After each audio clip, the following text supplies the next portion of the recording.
À l'instant où j'ai entendu ces mots, une lance de glace m'a transpercé la poitrine. Elle est plus facile à gérer après les cachets. Mon mari, parlant de moi à notre fils comme si j'étais un fardeau ou pire, une nuisance. Je suis restée figée dans notre couloir, la main agrippée au cadre de la porte, tandis que leurs voix me parvenaient du salon. Aujourd'hui, je vais vous raconter quelque chose que je n'aurais jamais pensé partager. Et si, ne serait-ce qu'une seconde, cela vous semble familier. Je vous demande seulement d'aimer cette vidéo et de vous abonner. Cela m'aidera à continuer d'ouvrir mon cœur. Je m'appelle Martine et j'ai 72 ans. Je vis dans un petit 2 pièces à Belleville, à Paris, là où les bruits de la ville ne dorment jamais, tout comme mes soucis. Chaque matin, je me réveille avec l'impression de porter le poids de la déception sur mes épaules. Le grondement sourd du métro sous mes fenêtres se mêle à l'odeur aigre des poubelles trop mûres dans la rue en bas. Tout cela se fond avec cette douleur constante dans ma poitrine, une douleur que je porte depuis si longtemps que j'ai oublié ce que c'était de respirer sans elle. Je me traîne jusqu'à la cuisine dans mes pantoufles usées, celles que Richard m'a offertes il y a 3 Noëls. Elles tombent en morceaux maintenant, un peu comme tout le reste dans ma vie. Je me prépare un café léger, un seul sucre, car le médecin dit que je dois surveiller mon diabète, et je jette un œil à cette vieille photo collée sur le frigo avec un aimant de la Grande Motte. On y voit Damien tout petit, ses mains potelées tendues vers un ballon. Il y a mon mari, Richard, son bras autour de ma taille, tous les deux souriants comme si nous avions tout compris au monde. Cette photo me semble aujourd'hui un mensonge amer. Hier, c'était le 38e anniversaire de Damien. J'ai attendu près du téléphone pendant 2 heures, regardant les minutes s'écouler sur la vieille horloge de la cuisine. Rien. Pas un appel, pas un texto, pas même un de ces messages vocaux rapides qu'il envoie parfois quand il court entre 2 réunions. Pendant ce temps, Richard était assis dans son fauteuil en face, dans le salon, faisant défiler les nouvelles sur son téléphone, ignorant complètement le vide qui remplit cet appartement comme un air vicié. Je n'arrêtais pas de repasser en boucle cette conversation que j'avais surprise 3 jours plus tôt. Les mots résonnaient dans mon esprit, bruts et déchiquetés. Elle est plus facile à gérer après les cachets. Gérer. Comme si j'étais un animal difficile qu'il fallait droguer pour le soumettre. Mon attente était simple. Être soignée, valorisée, traitée comme la femme qui avait passé 45 ans à bâtir cette famille de ses propres mains. Au lieu de cela, j'étais confrontée au silence assourdissant de la négligence et à la trahison choquante qui flottait dans notre maison comme un nœud coulant invisible. Mais laissez-moi commencer par le début. Laissez-moi vous raconter comment j'en suis arrivée là, à ce moment où je vous parle à vous, au lieu de parler aux personnes qui étaient censées m'aimer le plus. J'ai bâti cette famille morceau par morceau, avec des mains douloureuses et un cœur plein d'espoir. Pendant des décennies, j'ai tout sacrifié. Mes rêves de devenir institutrice, mon compte d'épargne que j'avais constitué en faisant des doubles gardes à la cafétéria de l'hôpital, ma santé qui s'est détériorée pendant que je m'occupais des besoins de tout le monde. J'ai tout donné, pensant que l'amour signifiait donner sans fin. Maman, tu peux encore me prêter 500 €? Je te les rends la semaine prochaine, promis. C'est ce que Damien m'a dit le printemps dernier. Debout dans cette même cuisine, ses yeux évitant les miens comme toujours quand il s'agissait d'argent. Je les lui ai donnés sans hésiter, parce que c'est ce que font les mères, n'est-ce pas? Nous donnons jusqu'à ce qu'il n'y ait plus rien à donner. Je me souviens de la première fois qu'il a demandé de l'argent. Il avait 25 ans, fraîchement sorti de l'université avec une licence de commerce et des rêves plus grands que son compte en banque. Juste le temps que je m'installe, maman. Tu sais que je suis solvable.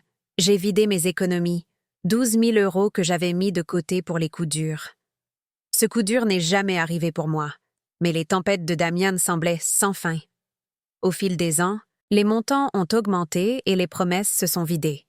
2 000 € pour une caution, 3 000 pour une réparation de voiture, 5 000 pour son mariage auquel j'ai à peine été invitée. Juste une petite cérémonie à la mairie où j'étais assise au fond comme une étrangère. Les mots de Richard étaient plus blessants que les demandes de Damien ne l'ont jamais été. Tu ne comprends pas la pression que je subis, Martine. Tu n'as jamais travaillé dans le vrai monde. Le vrai monde? Comme si élever son fils, tenir sa maison, Le soigner après 2 crises cardiaques et une dépression nerveuse n'était pas assez réel. Comme si les années que j'ai passées à travailler de nuit à l'hôpital pendant qu'il montait sa petite entreprise de construction n'étaient pas de réelles contributions à notre vie commune. Le silence après ces échanges était assourdissant. Il s'installait sur notre appartement comme un brouillard, épais et suffocant. J'ai commencé à me demander, n'avais-je de la valeur qu'en tant que portefeuille, qu'infirmière, une ombre se déplaçant silencieusement dans leur vie, nettoyant leurs dégâts et ne demandant rien en retour? J'ai commencé à tout noter dans un petit carnet que je cachais dans le tiroir de ma commode. 18 000 € à Damien en 3 ans, sans compter les courses que je faisais pour sa famille, les cadeaux de Noël pour mes petits-enfants qui arrivaient avec des cartes signées « Amour, papa et maman », jamais une mention de la contribution de mamie. Sans compter les nuits où je gardais les enfants pendant que lui et sa femme allaient dans des restaurants chers que je ne pourrais jamais me permettre. Le pardon m'était toujours venu facilement. Il était cousu dans le tissu de ce que je pensais devoir être. Une bonne épouse pardonne. Une bonne mère se sacrifie. Une bonne femme ne demande pas trop. Mais le doute. Le doute avait commencé à grandir dans ma poitrine comme une tumeur, nourrie par chaque promesse rompue et chaque regard méprisant. La négligence n'était pas spectaculaire. Elle était silencieuse, persistante, comme une goutte d'eau sur une pierre, jusqu'à ce qu'elle finisse par la briser. Les anniversaires passaient inaperçus, pas seulement oubliés, mais ignorés. Quand j'ai eu 70 ans, j'ai fait mon propre gâteau et je me suis chanté joyeux anniversaire dans cette cuisine vide pendant que Richard jouait à la belote avec ses amis et que Damien était trop occupé par le travail pour venir. Ma toux persistante a été ignorée pendant des mois. « Ce sont juste des allergies », disait Richard chaque fois que je mentionnais que j'étais essoufflée. Quand je me suis finalement effondrée au supermarché et que j'ai été transportée d'urgence à l'hôpital Saint-Antoine, le médecin m'a dit que j'avais une pneumonie. Une pneumonie sévère qui s'était développée depuis des semaines. J'ai appelé Damien de mon lit d'hôpital. « Je ne peux pas passer aujourd'hui, maman. C'est la folie au bureau. C'était toujours la folie au bureau quand j'avais besoin de lui. Mais jamais trop la folie pour demander de l'argent. Les cachets ont commencé après le séjour à l'hôpital. De petites pilules blanches que Richard insistait pour que je prenne pour mon anxiété. Le docteur dit que tu dois te détendre davantage. Arrêter de t'inquiéter pour tout. Mais je ne me souvenais pas avoir parlé d'anxiété à un médecin. Je me souvenais avoir parlé de ma toux, de mes douleurs thoraciques, de mes difficultés à dormir parce que je me sentais si seule. Je ne me souvenais pas avoir accepté un médicament qui me donnait l'impression de flotter en dehors de ma propre vie. Au début, j'ai pensé que la somnolence était normale. La convalescence, comme disait Richard. Mais les semaines ont passé, puis les mois, et j'avais l'impression de vivre derrière une épaisse vitre. Tout semblait étouffé, distant. Mes pensées se déplaçaient au ralenti.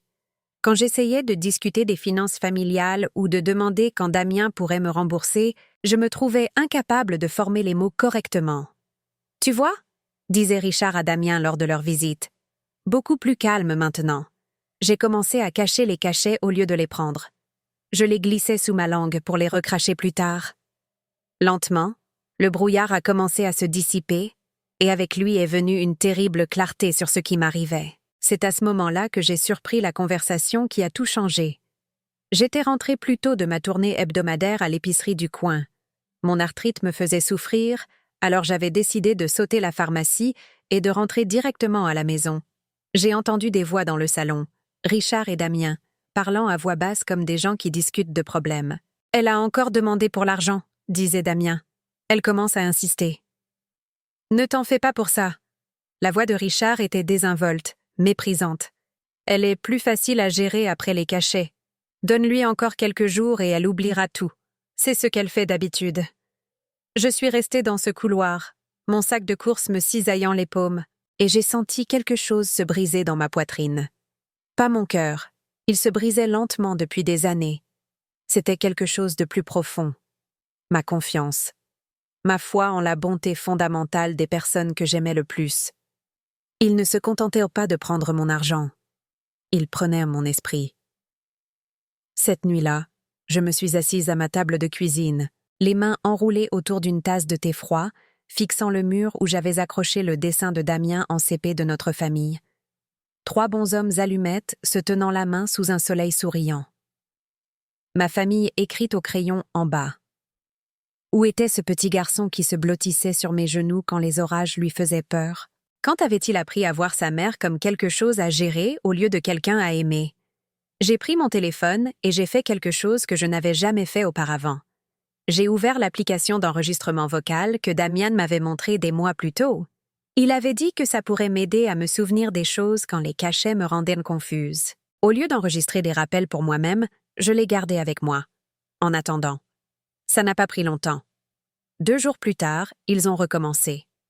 Richard expliquait à Damien comment me gérer quand je devenais difficile. Mais cette fois, j'étais prête. La clé, c'est la régularité, disait Richard. À la même heure chaque jour, écrasée dans son café du matin si elle commence à refuser de les prendre volontairement. Sa sœur a vécu la même chose. La famille a dit que les médicaments étaient le seul moyen de la garder gérable. Ma sœur? Hélène était morte il y a 5 ans de complications liées à son diabète, mais elle avait passé ses derniers mois dans un brouillard de confusion que sa famille attribuait à sa maladie. L'avait-il droguée aussi? Et si elle s'en rend compte? Demanda Damien. Elle ne s'en rendra pas compte. Et même si c'était le cas, qui va la croire? C'est une femme de 72 ans avec des antécédents d'anxiété et de dépression. Nous sommes sa famille aimante, qui s'occupe de ses besoins médicaux. Je me tenais derrière la porte du salon, mon téléphone enregistrant chaque mot, et j'ai ressenti quelque chose que je n'avais pas ressenti depuis des années. Pas de la tristesse, pas de la peine, de la colère. Une colère pure et nette qui a brûlé le brouillard, et le doute, et les excuses sans fin que je leur avais trouvées. Ils avaient fait de moi un fantôme dans ma propre vie. Cette nuit-là, je n'ai pas dormi. Je suis restée assise à ma table de cuisine, écoutant cet enregistrement encore et encore, mémorisant chaque mot glacial. Au matin, je savais ce que je devais faire. Avez-vous déjà atteint un moment où vous avez réalisé que les personnes pour qui vous seriez prête à mourir ne vivraient même pas pour vous? Ou vous avez compris que votre amour était devenu une arme qu'ils utilisaient contre vous? J'ai fait des copies de cet enregistrement. J'ai cherché des numéros verts pour la maltraitance des personnes âgées. J'ai appelé l'aide juridictionnelle et j'ai pris rendez-vous. Pour la première fois depuis des années, j'avais un plan qui n'impliquait pas de me sacrifier pour le confort de quelqu'un d'autre. Mais d'abord, je devais les affronter. Damien est venu pour son dîner dominical habituel la semaine suivante. Il a amené sa femme Sophie, une femme mince aux yeux vifs qui ne m'avait jamais beaucoup aimée, bien qu'elle n'ait jamais refusé les repas que je cuisinais, ni l'argent que je fournissais. Leurs enfants, mes petits-enfants chéris, sont restés à la maison. Trop de devoirs, a expliqué Sophie, bien que je soupçonne qu'ils aient été tenus à l'écart pour d'autres raisons. Nous nous sommes assis autour de ma petite table de salle à manger, celle que Richard et moi avions achetée lorsque nous venions de nous marier et que nous croyions encore à l'éternité. J'ai servi un pot-au-feu, le plat préféré de Damien, et je l'ai regardé manger tout en bavardant de son travail, du temps, de tout, sauf de l'énorme malaise qui pesait dans la pièce. « Maman » dit finalement Damien en s'essuyant la bouche avec la serviette que j'avais repassée le matin même. « Papa et moi avons discuté. Nous pensons qu'il est peut-être temps d'envisager tes options. » « Des options ?» J'ai gardé ma voix stable, bien que mes mains tremblent sous la table. « Une maison de retraite » intervint Sophie, sa voix enjouée d'une fausse sollicitude. « Un endroit où tu aurais des gens pour prendre soin de toi. Tu n'aurais pas à te soucier de la cuisine, du ménage ou de la gestion de tes finances. Je me débrouille très bien, ai-je dit. » Richard se pencha en avant, prenant sa voix la plus raisonnable. « Martine, tu as eu des épisodes. Tu oublies des choses. Tu t'embrouilles avec l'argent. La semaine dernière, tu as accusé Damien de ne pas t'avoir remboursé, mais tu ne te souvenais plus de ce que tu lui avais prétendument prêté. Le gaslighting était si fluide, si rodé. Depuis combien de temps répétait-il cette conversation? Je me souviens de tout, ai-je dit doucement. De chaque euro. De chaque promesse rompue. De chaque mensonge. La table est devenue silencieuse. Je pouvais entendre le tic-tac de la vieille horloge sur le mur, le son lointain des sirènes dans la rue en bas. La vie normale qui continuait pendant que la mienne s'effondrait. « Maman, La voix de Damien prit ce ton condescendant qu'il utilisait quand il pensait que j'étais déraisonnable. « Tu n'es pas bien? Le traitement ne fonctionne pas comme il le devrait. Peut-être devrions-nous parler à ton médecin pour l'ajuster. » Je sais pour les cachets. Les mots tombèrent dans le silence comme des pierres dans une eau calme. J'ai vu la couleur quitter le visage de Damien. J'ai vu la mâchoire de Richard se contracter comme elle le faisait quand il était acculé. « Je ne sais pas ce que tu crois savoir, » commença Richard. Mais j'ai levé la main. « Je sais pour l'enregistrement, Richard. Chaque mot cruel et calculateur. » J'ai sorti mon téléphone de ma poche et je l'ai posé sur la table. « Voulez-vous l'entendre? » Le silence s'étira entre nous comme un abîme. La fourchette de Sophie tomba bruyamment contre son assiette alors qu'elle la posait avec des mains tremblantes. « Tu nous as enregistrés. » La voix de Damien était à peine un murmure. « Vous m'avez drogué, » ai-je répondu. « Pendant des mois. Sans que je le sache. Sans mon consentement. Me faisant douter de mon propre esprit pendant que vous voliez mon argent et planifiez de voler ma liberté. » Richard se leva si vite que sa chaise racla le sol. « Maintenant, écoute-moi bien. » Non. Le mot est sorti plus fort que je ne l'avais prononcé depuis des années.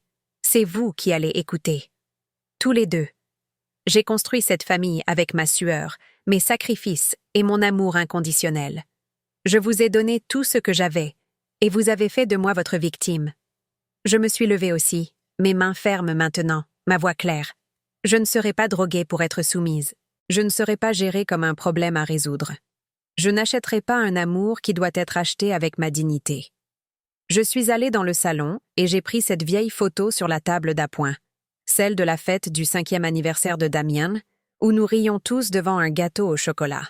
Je l'ai regardée un long moment, me souvenant de la femme que j'étais, des rêves que j'avais pour cette famille. Puis je l'ai déchirée en deux.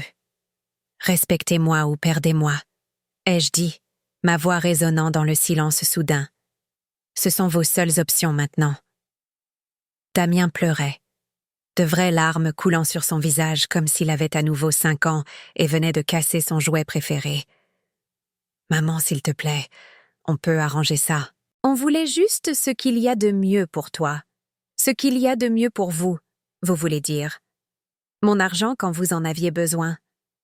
Mon silence quand il devenait gênant. Ma confusion quand je commençais à poser les mauvaises questions. » Sophie a essayé de parler, mais je n'avais pas fini. J'ai changé les serrures hier. J'ai fermé les comptes joints. J'ai transféré mon argent dans une banque où seul moi y ai accès. L'avocat a des copies de tout. Les enregistrements, les dossiers médicaux montrant des médicaments auxquels je n'ai jamais consenti, les relevés financiers montrant 18 000 € de prêts qui n'ont jamais été remboursés. C'était comme soulever un poids que je portais depuis si longtemps que j'avais oublié ce que c'était de se tenir droite. Le visage de Richard était rouge de fureur. « Tu ne peux pas faire ça. Nous sommes ta famille. Tu as besoin de nous. »« Non, » ai-je dit doucement. « Vous aviez besoin de moi, de mon argent, de mes services, de ma docilité. Mais vous n'avez jamais eu besoin de moi, la vraie moi, la femme qui avait des opinions, des limites et le droit d'être traitée avec une dignité humaine élémentaire. Je suis allée à la porte et je l'ai ouverte. Je crois que vous devriez partir maintenant. » Ils ont rassemblé leurs affaires dans un silence stupéfait. Sur le seuil, Damien s'est retourné, les yeux désespérés. « Et les petits-enfants, maman? Tu ne pourras pas les voir si… » « Si quoi? Si j'exige d'être traité comme un être humain au lieu d'un distributeur de billets avec un pouls? » J'ai secoué la tête. « Si vous utilisez mes petits-enfants comme des armes contre moi, alors vous ne ferez que prouver tout ce que j'ai dit sur qui vous êtes vraiment. » Après leur départ, je me suis assise dans mon appartement silencieux et j'ai pleuré. Pas de tristesse, mais de soulagement. Le silence n'était plus vide. Il était paisible. Mais l'histoire ne s'arrête pas là. 3 semaines plus tard, je m'installais dans ma nouvelle routine. Café du matin sans cachet caché, promenade l'après-midi au parc des Buttes-Chaumont, appel du soir avec la fille d'Hélène, qui m'avait appelé pour prendre de mes nouvelles après avoir entendu parler de ma situation par le bouche-à-oreille familial. Je dormais enfin toute la nuit pour la première fois depuis des mois. C'est alors que Madame Carvalho, ma voisine de palier, a frappé à ma porte avec une expression inquiète sur son visage buriné. « Martine, ma chérie ?» dit-elle de son doux accent portugais. « Je dois te dire quelque chose. Ma nièce travaille à la banque, où va ta belle-fille? Elle a entendu quelque chose aujourd'hui que tu dois savoir. » Mon sang se glaça. Sophie à la banque? Elle n'avait aucune raison d'être à ma banque, sauf si. « Ils ont essayé de retirer de l'argent de ton compte hier, » continua Madame Carvalho. « Ils avaient une sorte de papier, disant que tu l'avais signé leur donnant une procuration en raison de ton état mental. La banque les a renvoyés parce que tu y étais déjà allé pour les avertir de possibles tentatives de fraude, mais ils ont fait une scène. » Sophie se vantait auprès du guichetier de la facilité avec laquelle elle avait imité ta signature par le passé. La trahison me frappa comme un coup physique. C'était une chose de découvrir qu'ils m'avaient droguée sans mon consentement. C'en était une autre d'apprendre qu'ils avaient imité ma signature, me volant systématiquement tout en me faisant croire que je perdais la mémoire. Combien de fois avaient-ils fait ça? Combien d'argent avaient-ils pris au fil des ans, tout en me convainquant que j'avais simplement oublié de le leur prêter? J'ai remercié Madame Carvalho et j'ai refermé la porte, les mains tremblantes. Mais cette fois, le tremblement ne venait pas de la peur ou du chagrin. Il venait de la rage. Ils étaient allés trop loin. Le lendemain matin, je suis entrée au commissariat de l'avenue Gambetta et j'ai déposé une plainte officielle pour maltraitance sur personnes âgées et fraude. J'ai présenté les enregistrements, les dossiers médicaux, les relevés bancaires, tout ce que j'avais passé des semaines à organiser avec l'aide de mon avocat. L'inspectrice qui a pris ma déposition était une femme aimable de l'âge de Damien. Elle a écouté sans jugement pendant que j'expliquais comment ma propre famille m'avait systématiquement isolée, droguée et volée. « C'est plus courant que vous ne le pensez », me dit-elle doucement. Les membres de la famille se sentent souvent en droit de disposer des ressources de leurs parents âgés. Ils se convainquent qu'ils font ce qu'il faut, qu'ils veillent à vos meilleurs intérêts. Même quand ils détruisent la personne qu'ils prétendent protéger, surtout à ce moment-là. Il est plus facile de gérer une victime que de respecter un égal. Une semaine plus tard, Damien a appelé. Sa voix était différente, plus faible, effrayée. « Maman, la police est venue à mon bureau. Ils posent des questions sur des malversations financières et de la maltraitance sur personnes âgées. C'est de la folie. On est une famille. Les familles ne se font pas ça. »« Tu as raison, » ai-je dit calmement.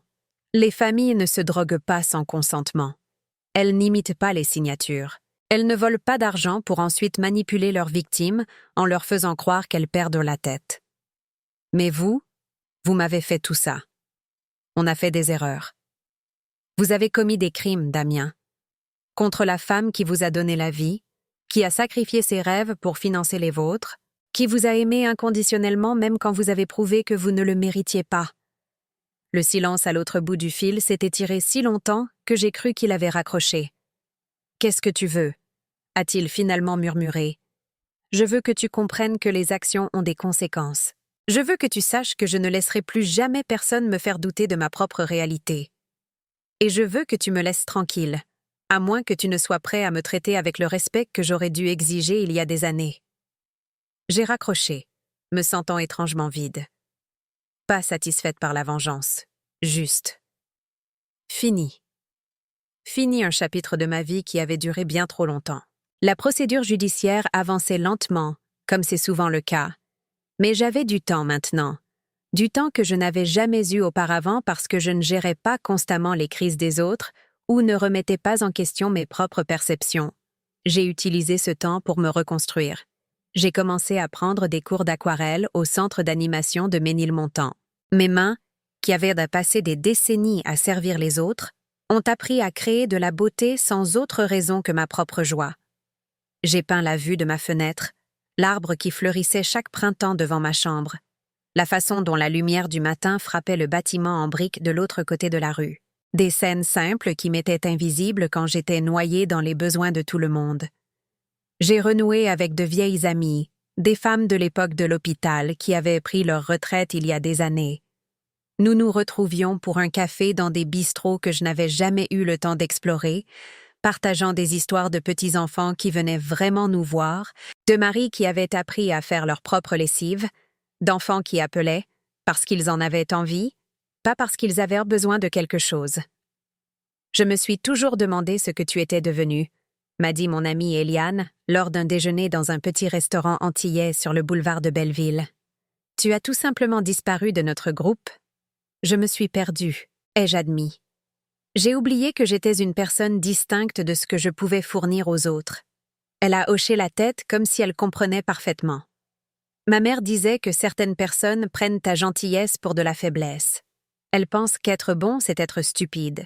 Mais rester stupide, ça, c'est un choix. Madame Carvalho est devenue une véritable amie, pas seulement une voisine. Nous avons commencé à faire des promenades le soir ensemble, elle me racontant des histoires de sa famille au Portugal, moi partageant mon lent retour à moi-même. Elle avait survécu à un mariage violent, élevé 4 enfants seuls, et parvenait toujours à trouver de la joie dans les petites choses. L'avocat parfait au marché, les appels de sa petite fille depuis l'université, la façon dont le coucher de soleil peignait notre immeuble en or chaque soir. « Tu es différente maintenant », a-t-elle observé un soir alors que nous étions assises sur les marches de l'entrée à regarder les enfants du quartier jouer dans la rue. « Plus forte. Comme si tu te souvenais de qui tu es ?»« J'apprends, » lui ai-je dit. « Il faut du temps pour défaire des décennies d'oubli de soi. » Les papiers du divorce ont été finalisés un mardi d'octobre. Richard l'a contesté au début, affirmant que j'étais mentalement incapable de prendre de telles décisions.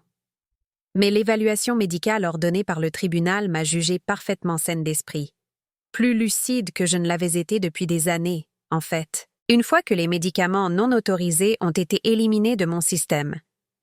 Il a tenté une dernière manipulation, m'appelant en sanglotant pour me dire que je détruisais notre famille, que 45 ans de mariage signifiaient quelque chose. Ça signifiait quelque chose, lui ai-je dit. Ça signifiait que j'ai passé les meilleures années de ma vie à construire quelque chose de beau et que tu as passé les dernières années de ma vie à le démolir. Je choisis de me souvenir de la beauté et de me protéger de la destruction. Pour mon 73e anniversaire, je me suis offert une fête. Pas une grande célébration. Juste une petite réunion dans mon appartement. Madame Carvalho, mes camarades de peinture, Eliane et 2 autres amis de l'époque de l'hôpital. Nous avons mangé un gâteau d'une bonne pâtisserie au lieu de quelque chose que j'aurais fait moi-même. Nous avons bu du vin dans des verres que j'avais achetés juste parce qu'ils me plaisaient, pas parce qu'ils s'accordaient avec autre chose. Mon téléphone est resté silencieux toute la journée. Pas d'appel de Damien, pas de texto de mes petits-enfants, aucune reconnaissance de mon existence de la part des personnes qui avaient autrefois exigé mon attention constante. Il y a 1 an, ce silence m'aurait brisé le cœur. Maintenant, il avait le goût de la liberté. « Tu es rayonnante », a observé Eliane alors que nous nettoyions les assiettes à gâteau. Je veux dire, vraiment rayonnante, comme si tu étais illuminée de l'intérieur. Je me suis regardée dans le miroir de la salle de bain ce soir-là, et j'ai vu ce qu'elle voulait dire. Mon visage était toujours ridé par l'âge, mes cheveux toujours gris, mes mains toujours marquées par des années de travail. Mais mes yeux étaient clairs, alertes, sans peur.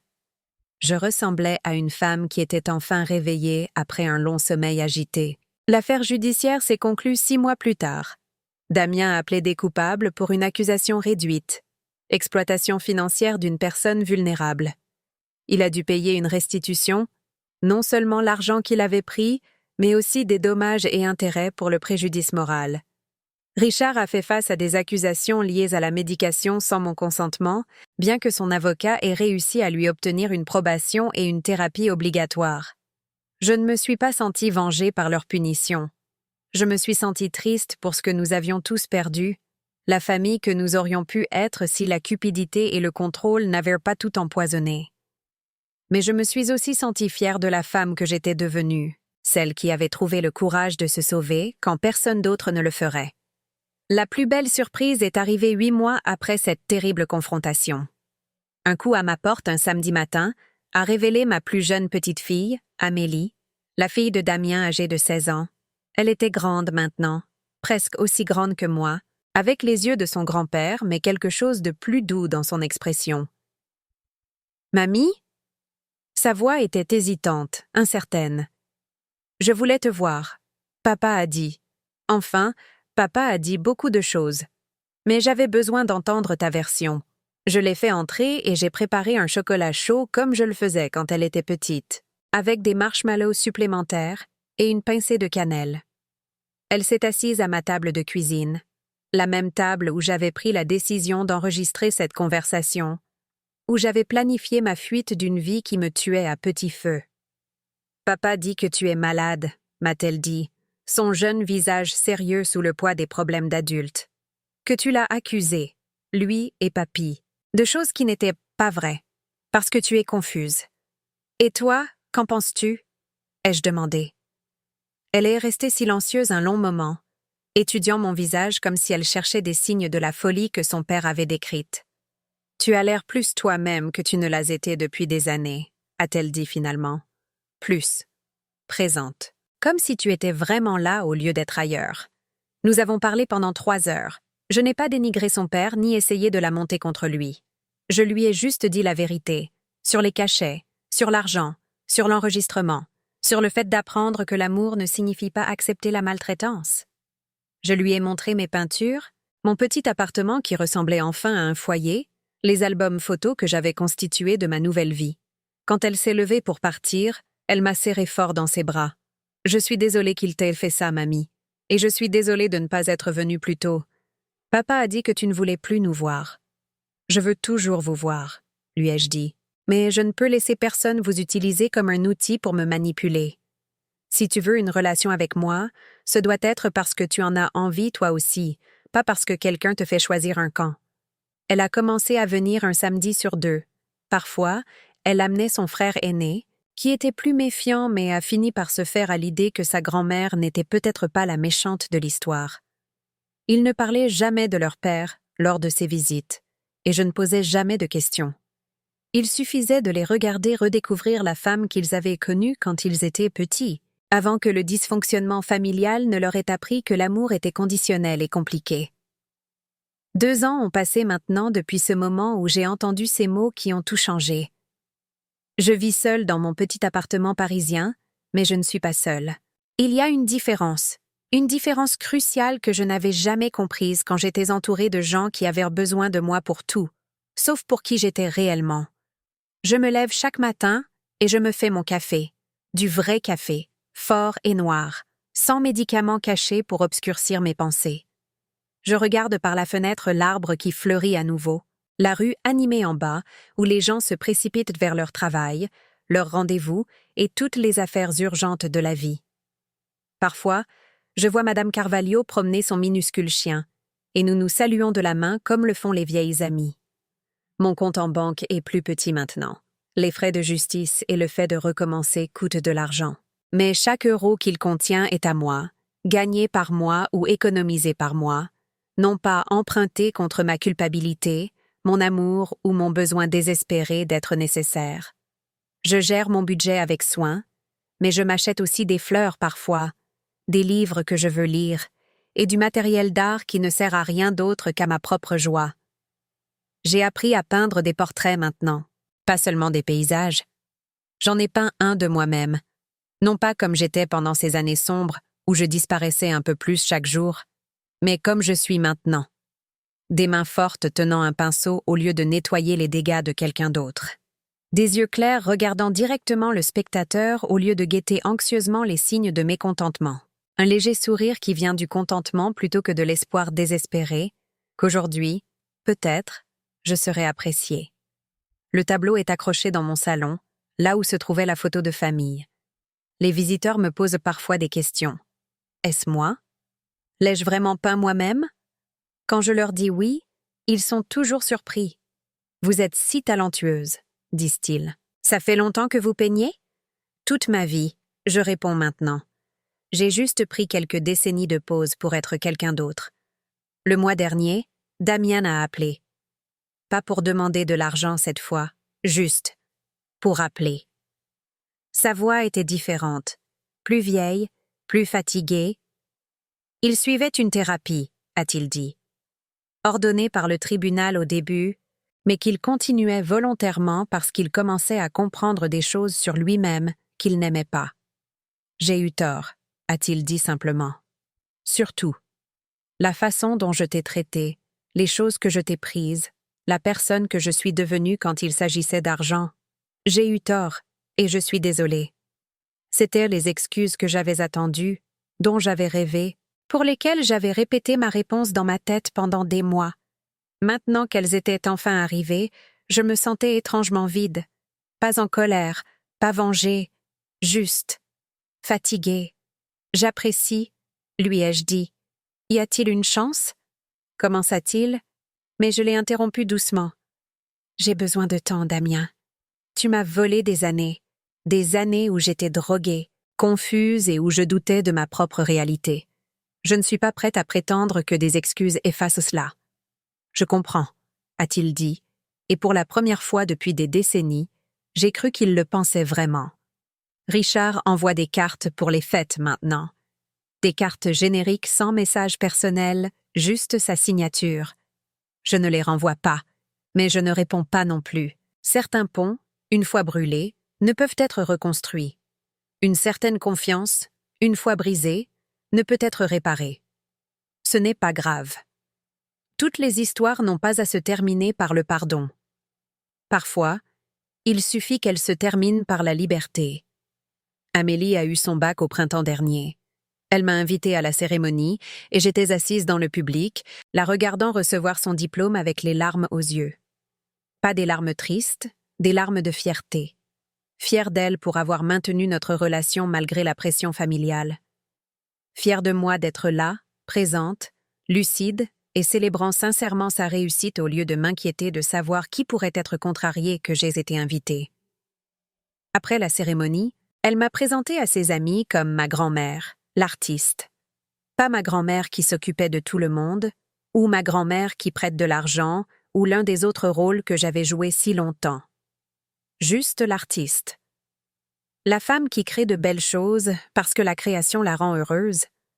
J'écris cette histoire parce qu'Amélie me l'a demandé.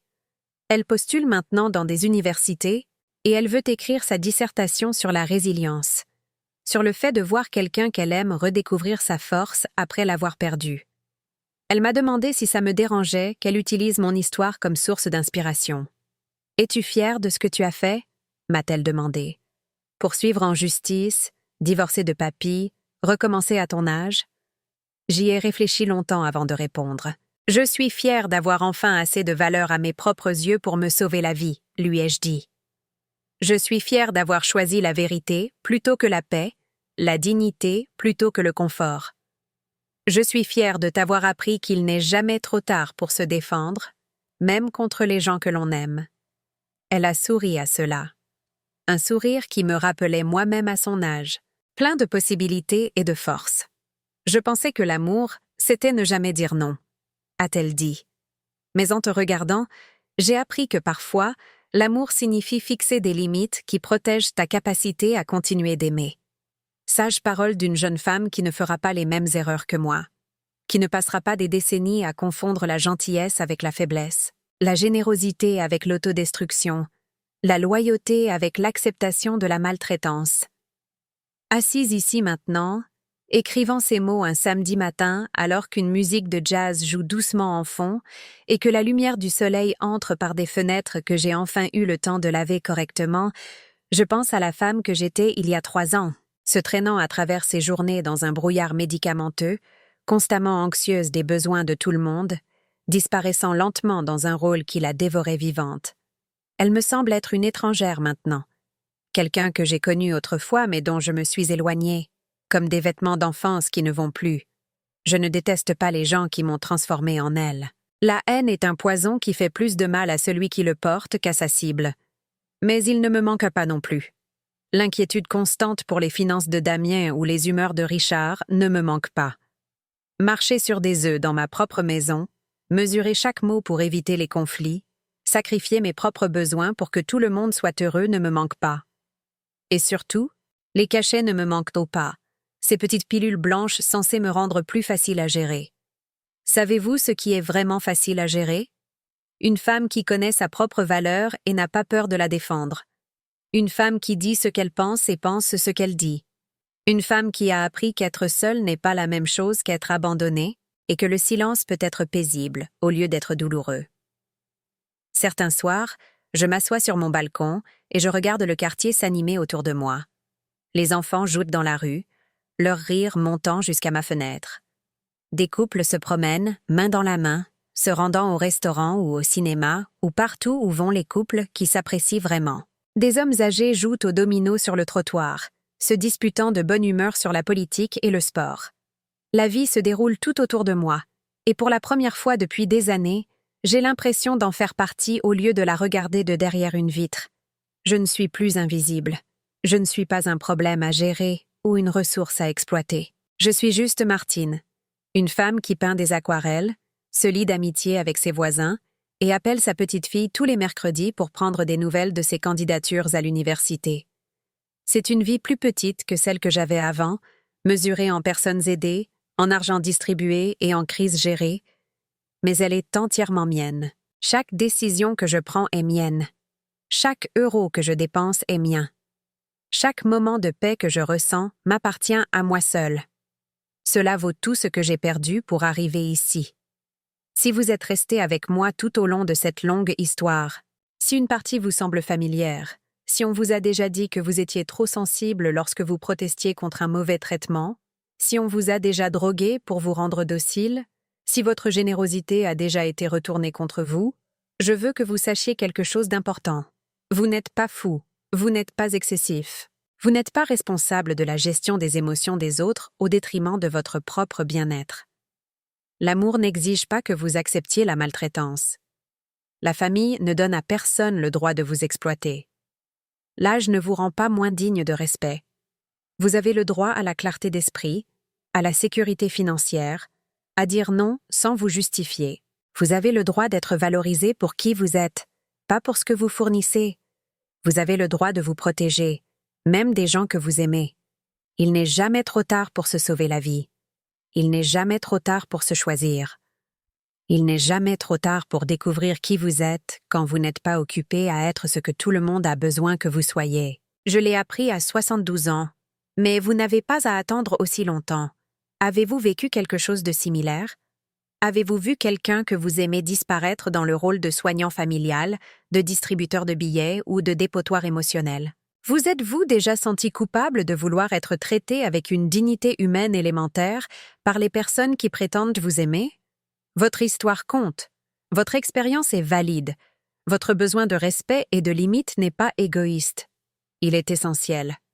Si cette histoire a touché votre cœur, si elle vous a rappelé que vous méritez mieux, si elle vous a donné ne serait-ce qu'un instant d'espoir que le changement est possible, s'il vous plaît, aimez cette vidéo et abonnez-vous. Partagez-la avec quelqu'un qui a besoin d'entendre qu'il n'est pas seul. Ensemble, nous pouvons nous tenir la main dans l'obscurité et vers la lumière. Vous valez la peine qu'on se batte pour vous. Vous valez la peine d'être sauvé, même si la personne dont vous devez être sauvé est quelqu'un que vous aimez. Même si vous devez vous sauver vous-même. Surtout dans ce cas. 3 ans ont passé depuis cette confrontation et je veux partager autre chose avec vous. Quelque chose qui prouve que la guérison ne consiste pas seulement à survivre au traumatisme, mais à s'épanouir malgré lui. Mardi dernier, j'ai reçu une enveloppe par la poste qui aurait terrifié l'ancienne Martine. Elle provenait d'un cabinet d'avocats, pas le mien, mais celui qui représentait mon ex-belle-fille, Sophie. Elle demandait un droit de visite avec moi. Pas pour elle-même, mais pour ses enfants, mes petits-enfants. Apparemment, Amélie avait parlé à sa mère de nos visites du samedi, et le plus jeune, le petit Lucas, avait demandé où était passée Mamie Martine. La lettre de Sophie, écrite par l'intermédiaire de son avocat, était prudente et formelle, mais entre les termes juridiques, je pouvais sentir un remords sincère.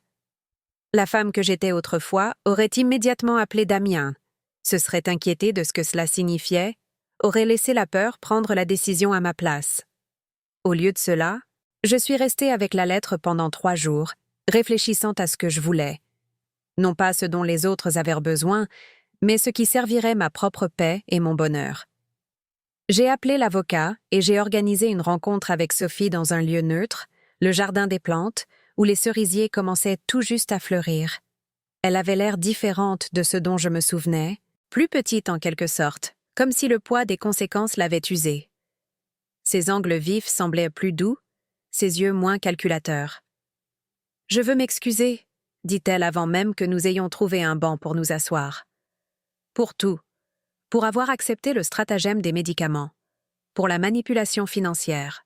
Pour avoir éloigné les enfants de toi alors que tout ce que tu as jamais fait, c'est les aimer. » Je l'ai observé attentivement, cherchant des signes de manipulation, mais je n'ai vu que de l'épuisement et un regret sincère. « J'avais peur », a-t-elle poursuivi. « Damian était si convaincu que tu devenais un fardeau, que tu pourrais devenir sénile et nous créer des problèmes financiers. Je l'ai laissé me convaincre que nous protégions notre famille, mais je sais maintenant que nous nous protégions nous-mêmes à tes dépens.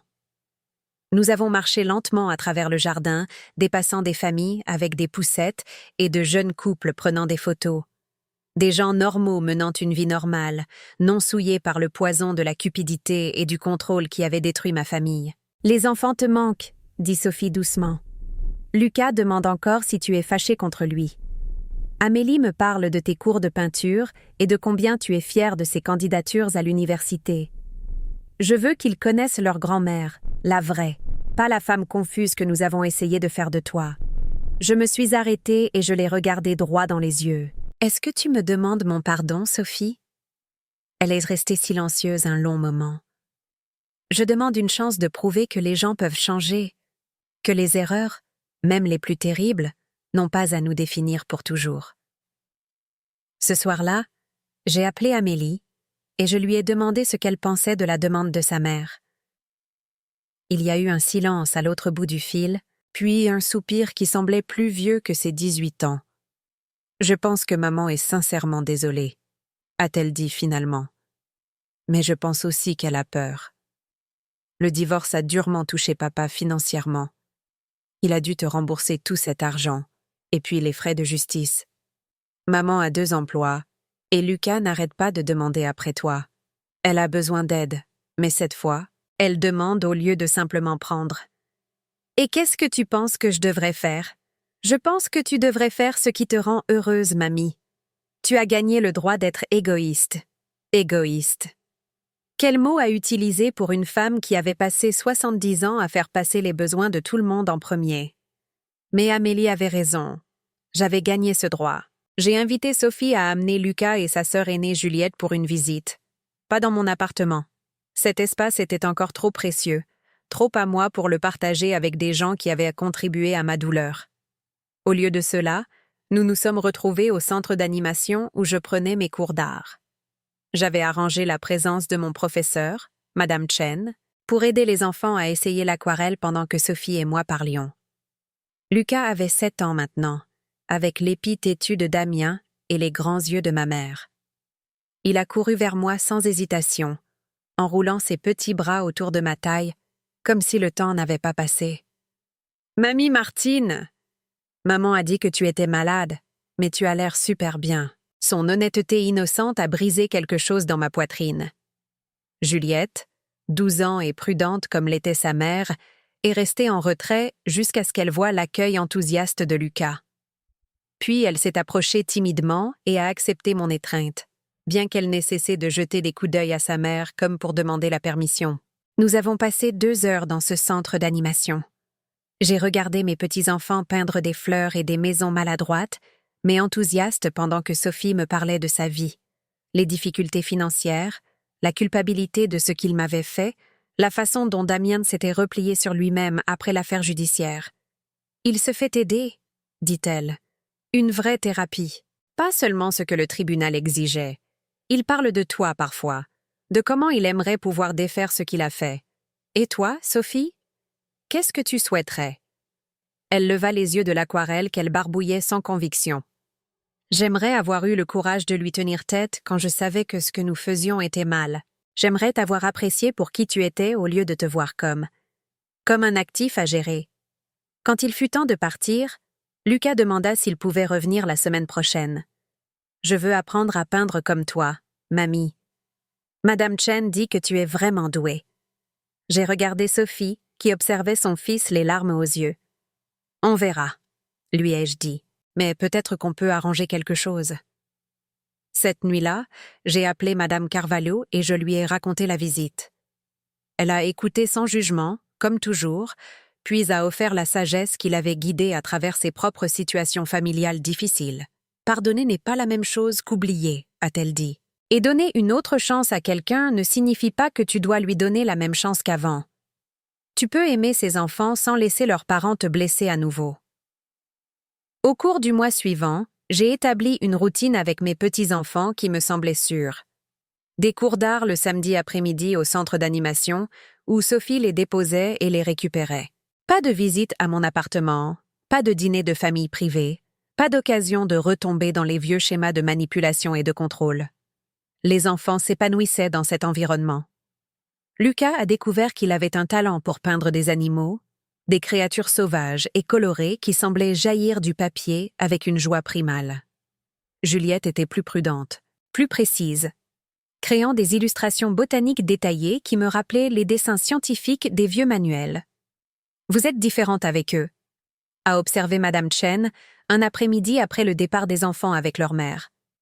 Plus détendue qu'avec la plupart des grands-parents qui viennent ici. Je ne me sens plus responsable de leur bonheur, ai-je réalisé en le disant. Je les aime, mais je ne porte pas le poids de tout leur bien-être émotionnel sur mes épaules. C'était vrai. L'ancienne Martine se serait inquiétée constamment. Mangeait-il assez? Réussissait-il bien à l'école? Leurs parents les traitaient-ils correctement? Avaient-ils des manteaux assez chauds pour l'hiver? La nouvelle Martine les aimait pleinement mais à une distance saine, offrant ce que je pouvais donner librement sans m'épuiser.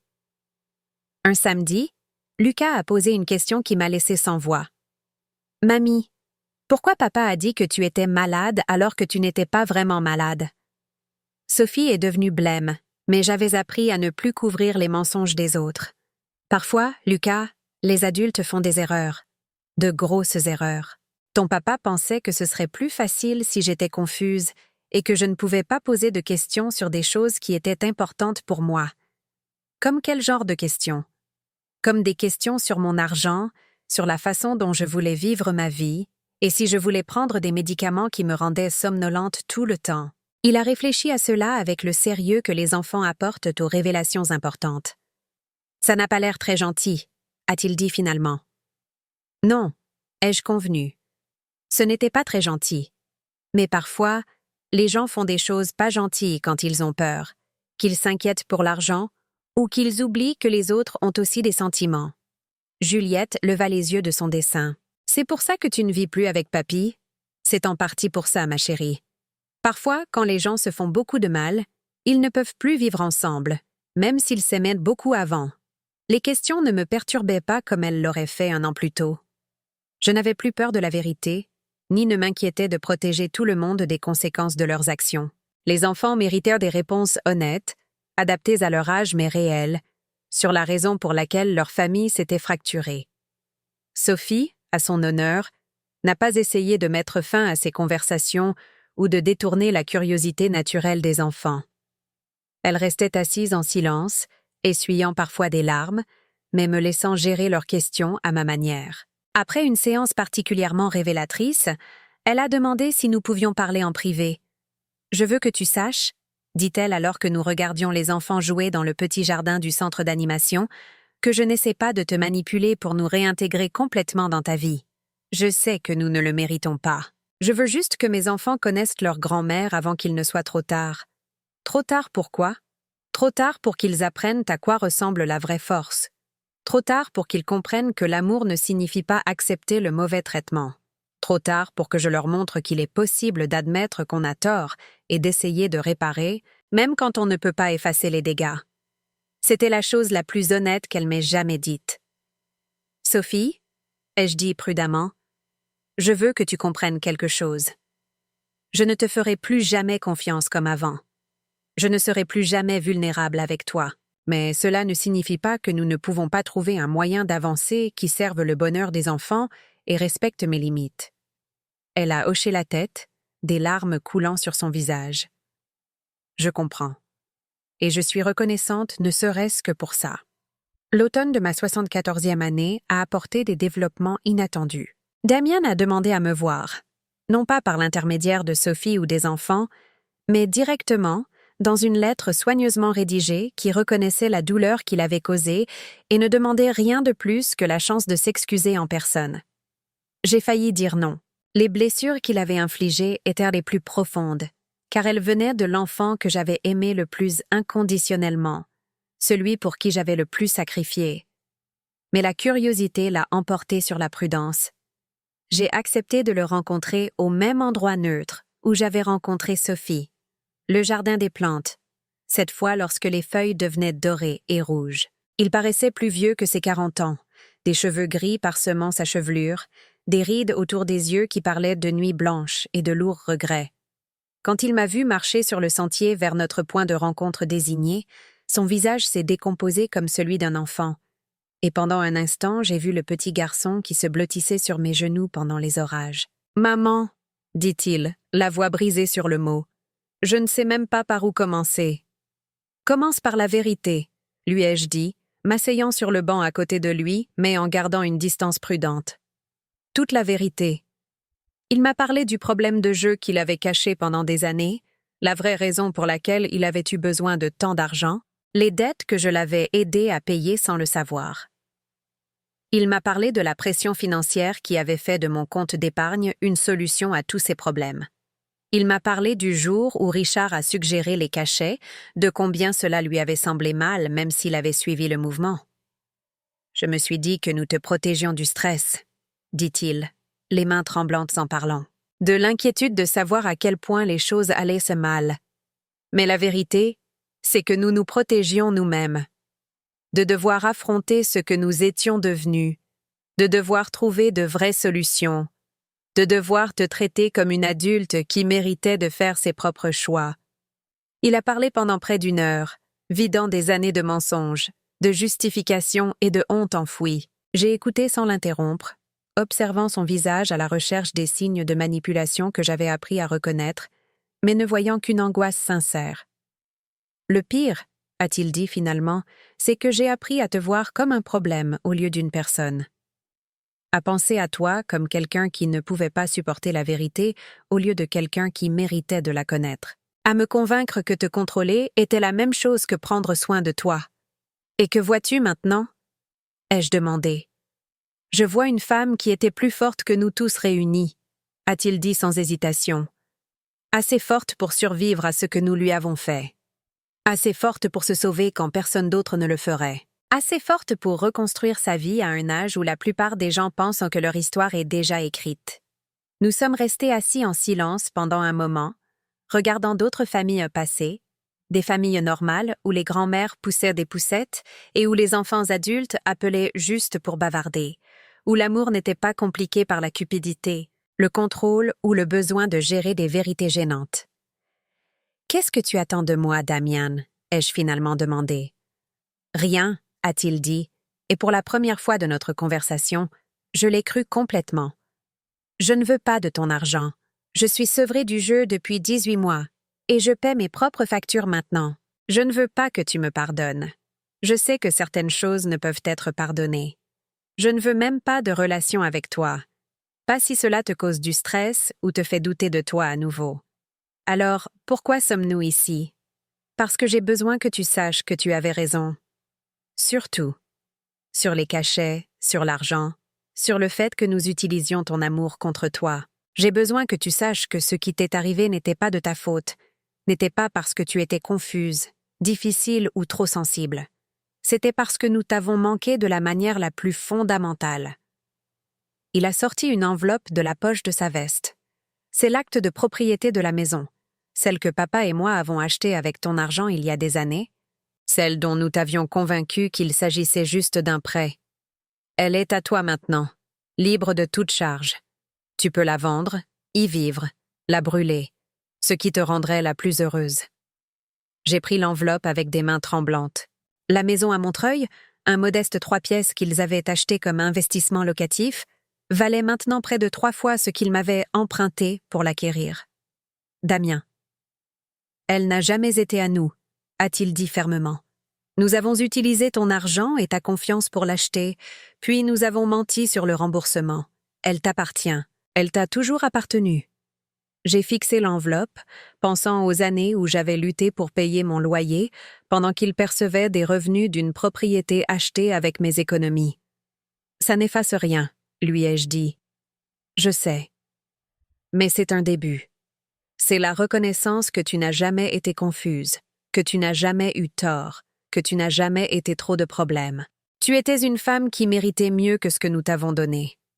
Ce soir-là, j'ai appelé mon avocat pour vérifier la légalité du transfert de propriété. La maison était bien à moi maintenant, sans condition, sans clause cachée. Les revenus locatifs allaient à eux seuls doubler mon budget mensuel et me permettre de vivre avec la dignité qui m'avait été refusée si longtemps. Mais plus que la sécurité financière, le geste représentait quelque chose que je pensais impossible, la responsabilité. Pas seulement des excuses, mais une action concrète pour réparer le mal qui avait été fait. Madame Carvalho était ravie quand je lui ai parlé de la maison. « Tu pourrais déménager dans un endroit plus agréable maintenant », a-t-elle dit. Un endroit avec un ascenseur, un gardien et une vue sur le parc. Mais j'ai regardé autour de moi dans mon petit appartement, celui pour lequel je m'étais si battue, où j'avais appris à être seule, sans être solitaire, où j'avais peint ma première aquarelle et pris ma première décision basée uniquement sur mes propres désirs. Et j'ai réalisé que je ne voulais pas partir. « C'est chez moi », lui ai-je dit. Le premier endroit qui n'a jamais été qu'à moi. Au lieu de déménager, j'ai utilisé une partie des revenus locatifs pour faire des améliorations. J'ai fait rénover la cuisine, installer un meilleur éclairage dans le salon où je peignais, acheter des meubles qui servaient mon confort plutôt que l'approbation des autres. Je me suis même offert un petit jardin de balcon, le remplissant d'herbes et de fleurs qui fleurissaient pour le plaisir de personne d'autre que le mien. Le changement le plus significatif n'était cependant pas physique. C'était la façon dont j'avais finalement arrêté d'attendre. Arrêter d'attendre des appels qui pourraient ne pas venir. Arrêter d'attendre des excuses qui pourraient ne pas être sincères. Arrêter d'attendre que les autres me donnent la permission d'être heureuse. J'ai commencé à dire oui à des invitations que j'aurais autrefois déclinées par culpabilité ou obligation. Oui, à des week-ends avec Eliane pour visiter des musées à Lille. Oui, au mariage de la petite fille de Madame Carvalho, où j'ai dansé jusqu'à avoir mal aux pieds et ri jusqu'à avoir mal aux joues. Oui, à une production de théâtre amateur où j'ai peint des décors et découvert que j'avais un talent pour créer de faux murs de briques convaincants et des scènes de forêt oniriques. Amélie a commencé sa première année à la fac de Créteil, étudiant pour devenir assistante sociale avec une spécialisation dans l'aide aux personnes âgées. Elle a dit que notre expérience avait inspiré son choix de carrière. Elle voulait aider d'autres personnes âgées qui pourraient être confrontées à ce que j'avais vécu. « Tu devrais parler à ma classe », a-t-elle suggéré un jour autour d'un café. « Raconte ton histoire à de futurs assistants sociaux. Aide-les à comprendre à quoi ressemble réellement l'abus financier de l'intérieur. » L'idée me terrifiait. Me tenir devant une salle pleine de jeunes, exposer les parties les plus douloureuses de mon histoire, admettre combien de temps je m'étais laissé victimiser, cela me semblait trop vulnérable, trop à vif. Mais le professeur d'Amélie était intéressé, et finalement, j'ai accepté d'essayer. Le jour de ma première intervention, je suis arrivée sur le campus avec les paumes moites et le cœur battant. La salle de classe était remplie d'étudiants au visage vif, la plupart plus jeunes que mes petits-enfants, tous me regardant avec des expressions d'intérêt poli. J'ai commencé lentement, leur parlant des cachets, de la manipulation financière, de l'apprentissage du doute sur ma propre réalité. Mais pendant que je parlais, j'ai vu leur visage changer. L'intérêt est devenu de l'inquiétude, puis de la colère, puis de la détermination. « Est-ce que c'est courant ?» a demandé un étudiant. « Plus courant que vous ne le pensez », ai-je répondu, faisant écho à ce que l'inspectrice m'avait dit des années plus tôt. Les membres de la famille se sentent souvent en droit de disposer des ressources de leurs parents âgés. Et les victimes ne le signalent souvent pas parce qu'elles ont honte, peur ou parce qu'elles aiment encore les personnes qui leur font du mal. « Qu'est-ce qui vous aurait le plus aidé ?» a demandé un autre étudiant. J'ai réfléchi à cette question un long moment. Quelqu'un qui m'aurait cru quand je disais que quelque chose n'allait pas. Quelqu'un qui m'aurait aidé à faire confiance à mes propres perceptions au lieu de les remettre en question. Quelqu'un qui m'aurait traité comme une adulte méritant le respect, pas comme un problème à résoudre. Après la présentation, plusieurs étudiants se sont approchés de moi avec leurs propres histoires. Des grands-parents qui avaient été isolés par des membres de leur famille, des voisins âgés qui semblaient confus, mais qui auraient pu être surmédicamentés, des parents qui avaient progressivement perdu le contrôle de leurs finances dans des circonstances suspectes. « Tu leur as ouvert les yeux », m'a dit fièrement Amélie alors que nous traversions le campus ensuite. « Tu les as aidés à comprendre que la maltraitance des personnes âgées n'est pas toujours évidente, n'est pas toujours le fait d'étrangers profitant de personnes vulnérables. Parfois, ce sont des familles qui se convainquent qu'elles font ce qu'il faut. Cette première intervention en a entraîné d'autres. Des centres pour personnes âgées, des maisons de retraite, des universités, partout où les gens étaient prêts à écouter une vieille femme raconter son histoire de survie et de rétablissement. Chaque fois devenait plus facile, et chaque fois je sentais un peu plus de sens à la douleur que j'avais endurée. Un soir, alors que je me préparais pour une intervention dans un centre social à Montreuil, Madame Carvalho a frappé à ma porte avec une expression que je n'avais jamais vue auparavant, de l'excitation mêlée d'inquiétude. « Martine, tu dois voir ça », a-t-elle dit en tendant sa tablette. « Ma nièce m'a envoyé un lien vers un article sur toi. » C'était un article dans la section locale du journal parisien, intitulé « Le courage d'une grand-mère inspire la défense des droits des aînés ». Le journaliste avait assisté à l'une de mes présentations et avait écrit sur mon histoire, mon affaire judiciaire et mon nouveau rôle de conférencière sur la maltraitance des personnes âgées. Mais ce qui inquiétait Madame Carvalho, et ce qui m'a glacé le sang, c'était la citation de Damien à la fin de l'article. « Ma mère est une source d'inspiration », avait-il dit au journaliste. « Elle a appris à toute notre famille l'importance de se défendre et d'exiger le respect. Nous sommes fiers du travail qu'elle fait maintenant pour aider d'autres personnes âgées. La manipulation était subtile mais indéniable. Il essayait de réécrire le récit, de se faire passer, lui et Richard, pour de fiers partisans de mon travail de sensibilisation, plutôt que pour les auteurs des abus que je m'efforçais de prévenir. Il utilise ton succès pour redorer sa propre image, a dit sombrement Madame Carvalho. Il se fait bien voir en s'attribuant le mérite de ta force. J'ai fixé l'article, sentant cette montée de rage familière que je pensais avoir laissée derrière moi. Mais cette fois, la colère était différente, plus nette, plus ciblée. Je n'étais pas en colère contre moi-même pour avoir été assez sotte pour lui faire confiance. J'étais en colère contre ses tentatives continues de manipuler la vérité. Le lendemain matin, j'ai appelé le journaliste qui avait écrit l'article. « J'aimerais clarifier quelque chose », lui ai-je dit. « La citation de mon fils est trompeuse. Il ne m'a pas appris à me défendre. Il faisait partie des personnes contre qui j'ai dû apprendre à me défendre. Il n'était pas fier de mon travail.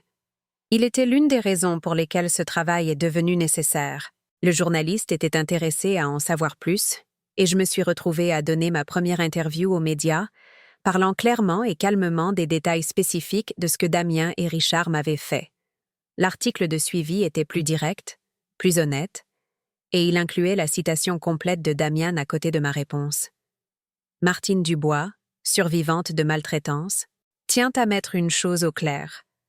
Les membres de sa famille, qui ont inspiré son travail de sensibilisation, n'étaient pas ses partisans, mais ses agresseurs. Damien m'a appelé après la publication de ce deuxième article, la voix tendue de colère. « Tu mets toute notre famille dans l'embarras », a-t-il dit. Les parents des amis de Lucas ont lu cet article. Ils posent des questions sur le genre de personnes que nous sommes. « Quel genre de personne êtes-vous, Damien ?» ai-je demandé calmement. « Nous sommes des gens qui ont fait des erreurs et qui en ont tiré des leçons. Nous sommes des gens qui essaient d'avancer et de devenir meilleurs. Et je suis une personne qui refuse de laisser ses erreurs être minimisées ou oubliées, ai-je répondu. Je suis une personne qui ne laissera pas son histoire être réécrite pour que ses agresseurs soient plus à l'aise. Alors c'est ça? Tu vas nous punir pour toujours? Ne jamais nous laisser réparer?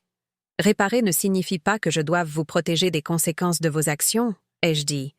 Ça ne signifie pas que je doive vous aider à gérer votre réputation ou à vous faciliter la vie. Vous voulez avancer?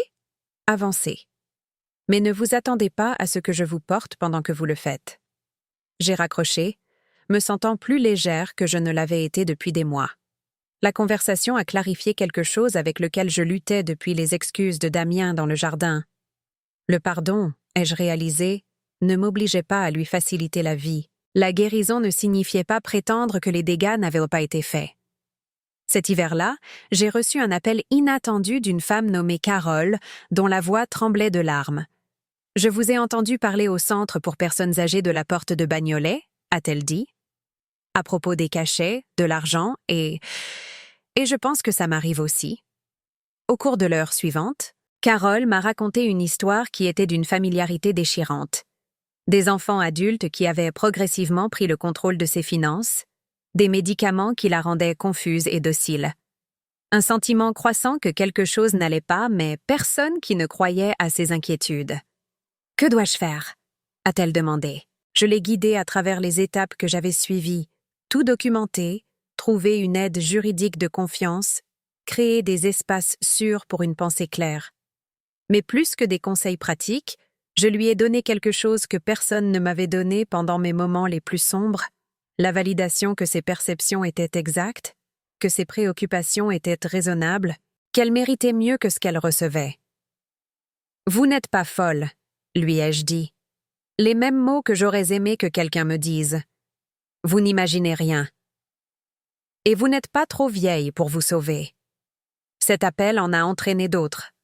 La nouvelle s'est répandue dans le réseau des centres pour personnes âgées à propos de la grand-mère de Belleville, qui comprenait, qui croyait, qui s'était battue et avait gagné. Mon téléphone a commencé à sonner régulièrement avec des appels de personnes âgées qui avaient besoin de quelqu'un pour écouter, pour valider leurs expériences, pour les aider à trouver des ressources. Je n'étais pas une conseillère qualifiée ni une experte juridique, mais j'étais quelque chose de potentiellement plus précieux, une survivante qui pouvait offrir l'espoir que l'évasion était possible. Je suis devenue un réseau de soutien informel pour les personnes âgées, confrontées à ce que j'avais affronté, les mettant en contact avec des avocats, des assistants sociaux et des groupes de soutien.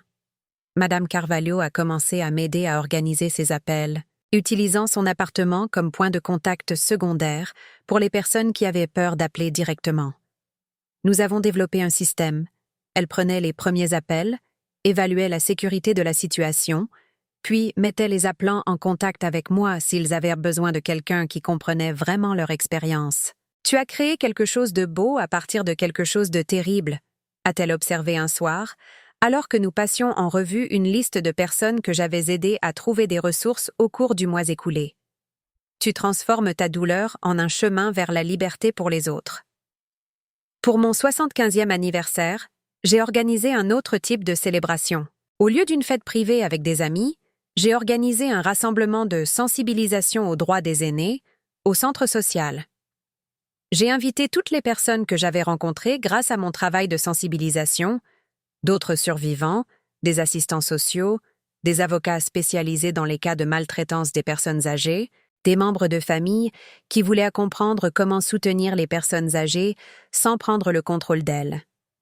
Amélie m'a aidé à installer des panneaux avec des informations sur la reconnaissance de la maltraitance des personnes âgées, des ressources pour obtenir de l'aide et des témoignages de survivants qui avaient accepté de partager leurs expériences.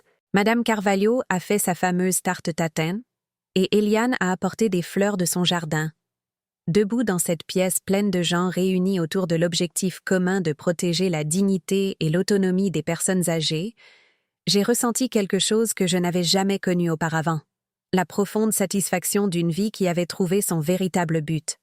Un discours, a crié quelqu'un, et progressivement la salle est devenue silencieuse.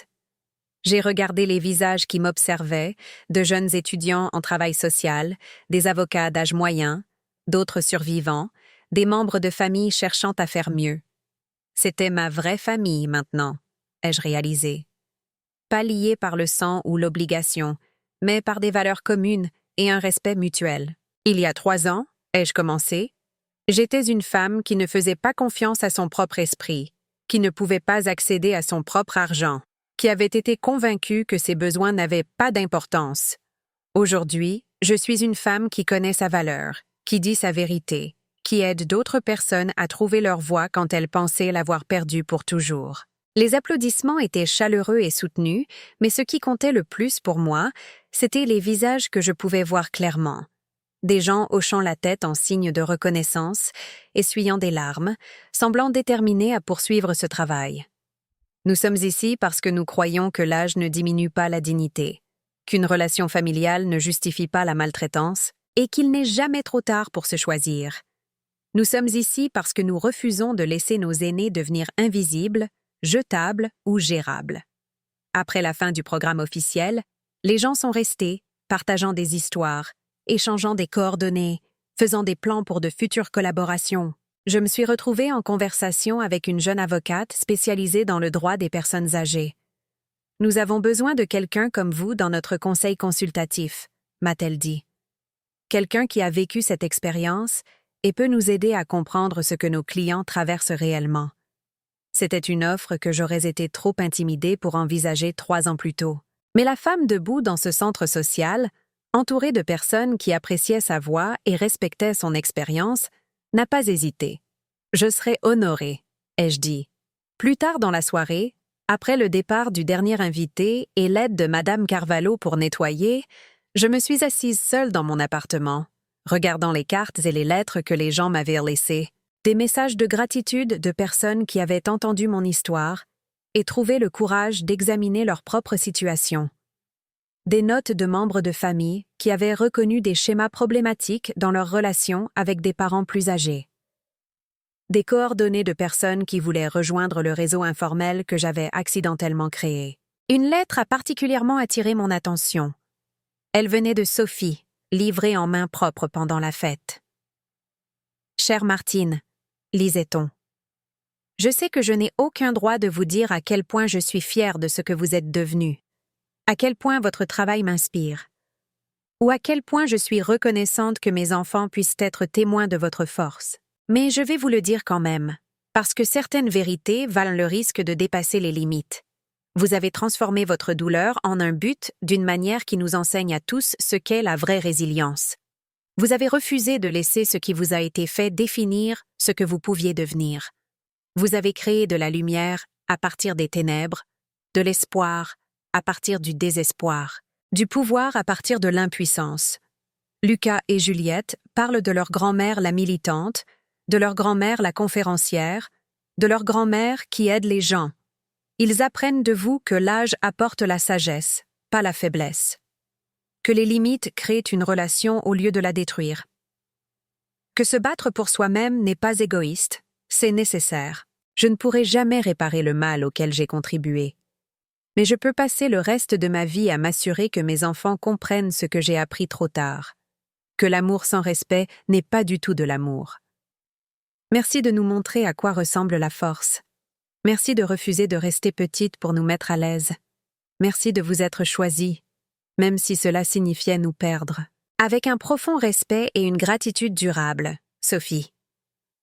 J'ai plié la lettre soigneusement et je l'ai placée dans le tiroir de mon bureau, à côté du carnet où j'avais autrefois noté les prêts impayés de Damien. La preuve du chemin que nous avions tous parcouru depuis ce terrible moment où j'avais surpris ces mots qui ont tout changé. En me préparant pour la nuit, j'ai aperçu mon reflet dans le miroir de la salle de bain. Le même miroir où j'avais reconnu pour la première fois la femme que j'étais devenue après m'être réveillée de années de brouillard médicamenteux. Mes cheveux étaient plus blancs maintenant, mes rides plus profondes, mais mes yeux contenaient quelque chose qui leur manquait depuis trop longtemps. La paix, pas la paix de l'acceptation passive, mais la paix d'une femme qui s'était battue pour sa liberté et avait gagné.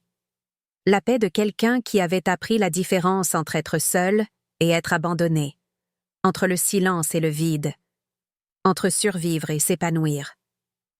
Demain, je me réveillerai, je préparerai mon café fort et je regarderai mon arbre qui fleurissait fidèlement chaque printemps. Je répondrai aux appels de personnes qui avaient besoin de savoir qu'elles n'étaient pas folles, qu'elles n'imaginaient rien, qu'elles n'étaient pas trop vieilles pour se sauver. Je peindrai des aquarelles de scènes qui m'apportaient de la joie. Je rendrai visite à des petits-enfants qui apprenaient que l'amour exige le respect. Et je déjeunerai avec des amis qui appréciaient ma compagnie pour qui j'étais, pas pour ce que je pouvais fournir.